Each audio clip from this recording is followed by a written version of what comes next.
Happy Monday, ladies and gentlemen, Allincrypto here, and we are indeed starting this week off with a bang, as we already have some pretty insane news coming out of Sibus from Swift. In fact, from Swift CEO, which is where we're going to start this daily market update off. Swift have announced, along with 30 banks, and we will look at what those banks are or who those banks are, the creation of their own DLT, distributed ledger. So what we're going to do to start things off, we did say going into this week in yesterday's sort of daily market update that this was an event that was taking place and likely going to be a big one given who was taking part. The largest financial institutions in the world are speaking and attending this, and it's all centered around distributed ledger technology. And when we use what's taking place in regards to Sibos, to kind of essentially say, I don't understand why people are bearish. Whilst retail's bearish, the largest financial institutions and beings in the world and entities in the world are all coming together in Frankfurt to essentially discuss the usage and utility of this technology. And this is big news. The question I guess one has to ask is, what does this mean for some of the other public distributed ledgers out there? Well, it's a multi-chain world. It was likely that Swift were going to do this, but it is going to be a multi-chain world. And actually, just like I think we see challenges to the dollar and the status quo as far as that works occurring, we do have competitors to Swift that may choose alternative routes. But we'll talk about that once we've got into the announcement. We'll also look at their official announcement over on their website. Remember, we also have the SEC and CFTC meeting today. Hopefully we can stream that.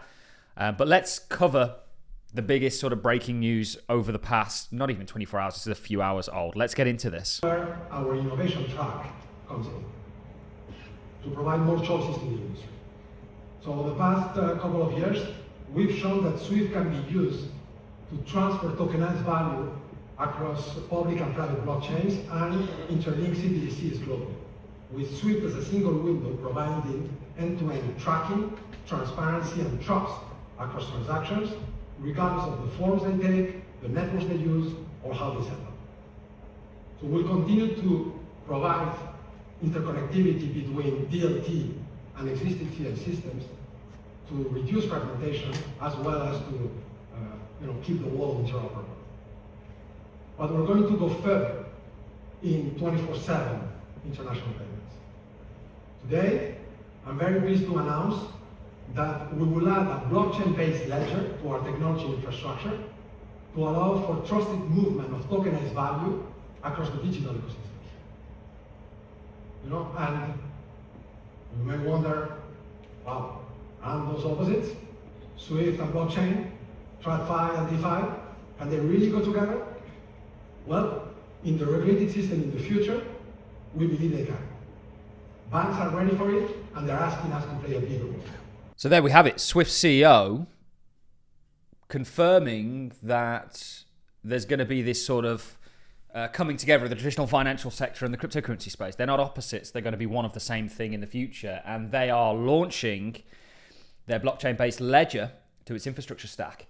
Let's explore this. A lot of you probably have a lot of questions around it, but let's explore this a little bit more in regards to their official sort of statement on their website. It says Swift to add blockchain-based ledger to its infrastructure stack in groundbreaking move to accelerate and scale benefits of digital finance across more than 200 countries and territories worldwide. Swift and a group of more than 30 financial institutions globally, we'll look at those in a second, who's involved, will develop a shared distributed ledger with initial focus on real-time 24/7 cross-border payments. There's a lot of people that are going to be asking, well, what does this mean for XRP and Ripple? I'll probably do a video solely on that later on today.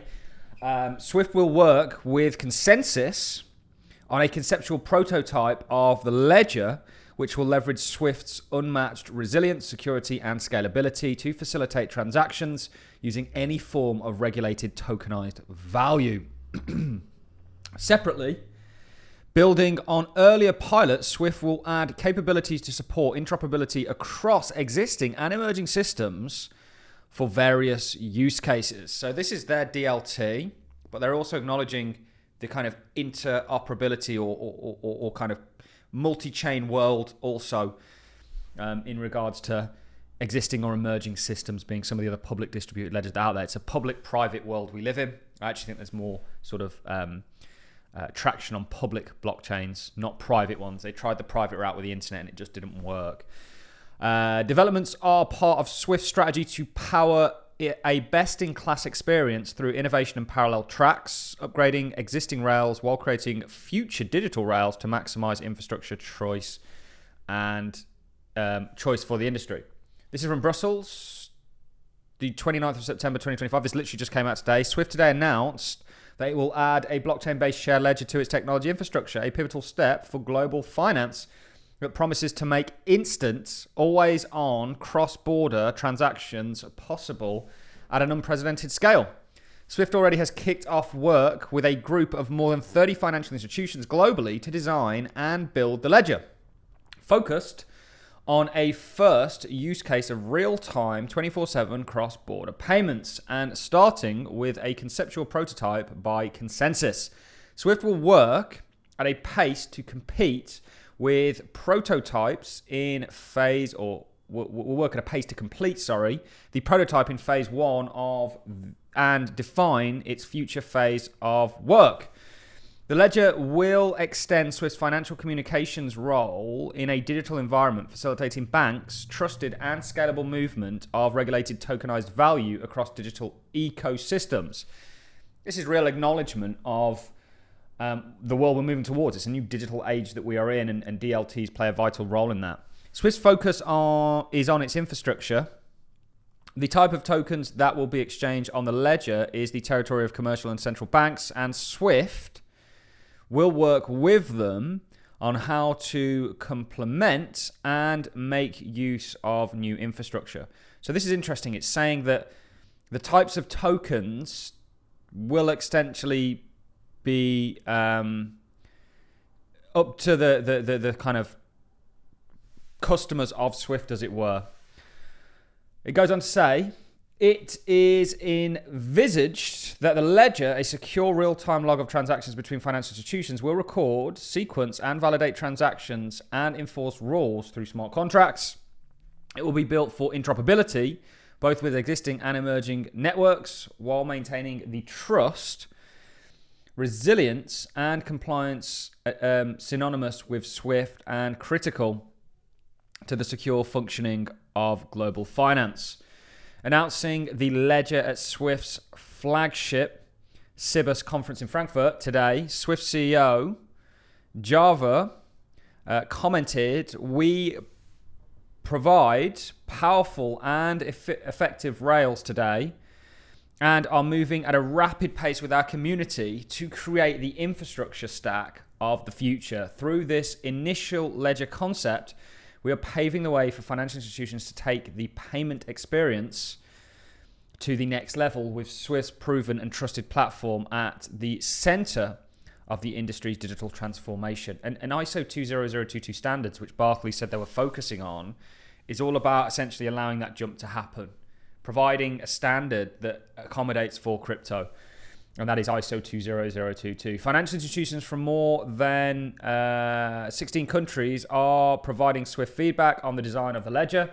And following successful development and proof of concepts, Swift will be working with the global community on implementation. The group of banks working on the design include, we're going to spend some time on this, guys, because it's big news. We'll talk about the markets in just a second. ABSA, AK Bank, ANZ, Banco Santander, Bank of America, Banorte, BBVA, BN Paribas, BNY, Bradesco, Citi, Commerzbank, Credit Agricole, DBS Bank, Deutsche Bank, Emirates NBD, First Abu Dhabi Bank, First Rand Bank, HSBC, Itaú Unibanco, JP Morgan Chase, Mizuho, MUFG, NetWest, OCBC, Royal Bank of Canada, Saudi Awal Bank, Sinhan Bank, Societe General Forge, Standard Charter, TD Bank Group, UOB, Wells Fargo, and Westpac. It says the ledger is a natural or neutral extension of Swift's progressive ecosystem innovation and live digital asset trials over the past 2 years to ensure interoperability between DLT and existing financial fiat currency rails.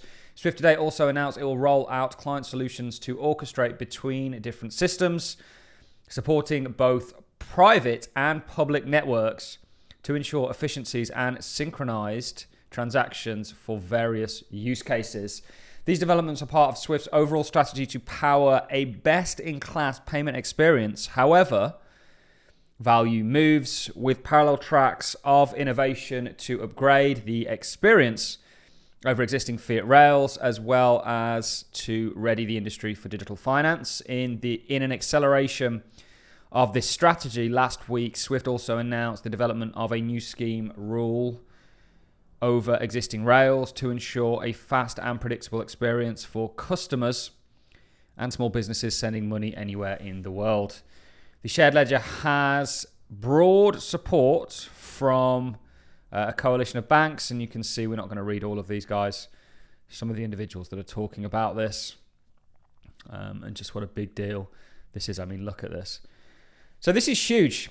The empire strikes back. Swift is, and we've said this, actually playing catch up with a lot of the DLTs out there. This news is really just breaking, like I said, over the past few hours. I want to know your thoughts in the comment section. I think it's a multi-chain world. Swift's DLT is obviously going to play a role, but there are going to be many public and as they say here, that they're coming up with a way to facilitate both public and private infrastructure, DLTs, and interoperate them. There's going to be, both private DLTs like this, but also public ones that interchange with one another. So I think this kind of was somewhat to be expected. I think others would have perhaps wished that it was certain cryptos that they announced they were going to use. But it's going to be a multi-chain world. You've got to remember, not everybody, even though Swift is the premier messaging service as far as banking is concerned, the communication service as far as finance is concerned, not everybody wants to use it. And actually, competitors may seek alternatives that may not have the ability to facilitate their own DLTs, and this is where the likes of your Ripples and such are going to come in handy. So going to be interesting to see how this progresses. They haven't given us a timeline other than they're going to start rolling it out over the next sort of year or so. We shall see. Also happening today, we'll probably stream this if we can. This is from Paul Atkins. Just a reminder, we have a roundtable with the CFTC on the 29th of September to focus on building more coherent and competitive US markets. We hope you'll join. This is their newsroom, some big hitters like all of your big banks, JP Morgan. You've also got the likes of Bank of America here. We will stream this if we can. As far as the markets are concerned, guys, and one reason we highlighted the week we've got ahead is it shows just all the interest in regards to the sector. And it's never been so fierce. It's never been so sort of looked at or bullish, I guess, in regards to its adoption. Meanwhile, retail are bearish. And I think my favorite chart has got to be the total market cap excluding Bitcoin, which is on the cusp of price discovery, which we think is pretty explosive and coming regardless of everything. I do believe, based on what I'm looking at in regards to the S&P 500 and the sort of macro markets more broadly, or certainly the equity markets, that they've got a good time ahead of them. I don't think crypto misses out on that, and that kind of throws out the Bitcoin 4-year cycle theory. So we shall see how this week progresses. I'm going to be buying this dip for sure, and I still think we've got a very bullish October, November ahead of us. Interesting news coming out of Swift. And I think there's still a lot of unanswered questions. That's all we know so far. We'll keep you up to date with it. An important thing for me to leave on is this doesn't eradicate the need for public distributed ledgers. In fact, if anything, it enhances them in regards to the kind of premier messaging service that has a monopoly really when it comes to messaging on a grand scale. Actually, there is going to be pushback from that and competitors that will look to seize this opportunity also and pick individuals to do so. That's really it from me, guys. I'm going to love and leave you. Let me know your thoughts on Swift's announcement of their own DLT and what you think. And I'll see you all in tomorrow's Daily Market Update. Thanks for watching, guys. See you soon.